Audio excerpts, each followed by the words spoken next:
Hello, आज मैले मेरो इभिनिङ सिफ्ट भएको र बिहानै उठेर रुमहरू सफा गर्दैछु। बाबु र म, बाबुले उता मोबाइल हेरिरहेछ, मैले छिटो छिटो गरेर रुम सफा गर्छु भनेर लागेको। साथीहरू क्लियर त आएन छ क्या हो राम्रोसँग, अनि सबैले हेरिदिनु होला।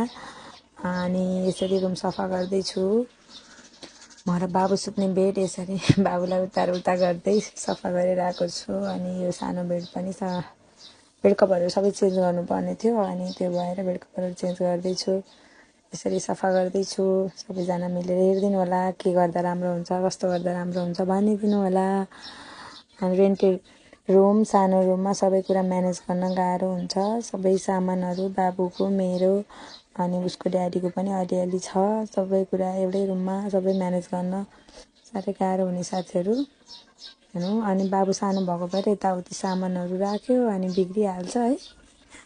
अनि त्यो भएको भएर आज टाइम मिलाएर ल आज अलिअलि सफा गर्छु भनेर सफा गर्दैछु। धेरै त गरेको छैन, अलिअलि आफू बस्न मिल्नेसम्म सफा गर्दैछु है।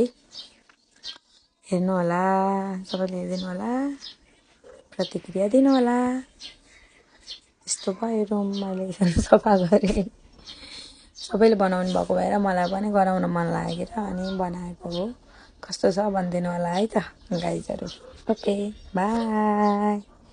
अब स्विट ड्रिम। अनि बेबी बोय भएपछि यति सामान हुन्छ है, डोजर, ट्र्याक्टर, टिप्पर, बन्दुक, ट्रेन, के हो बाबुको सबै आँखाले देख्ने गरी नै चाहिन्छ उसलाई।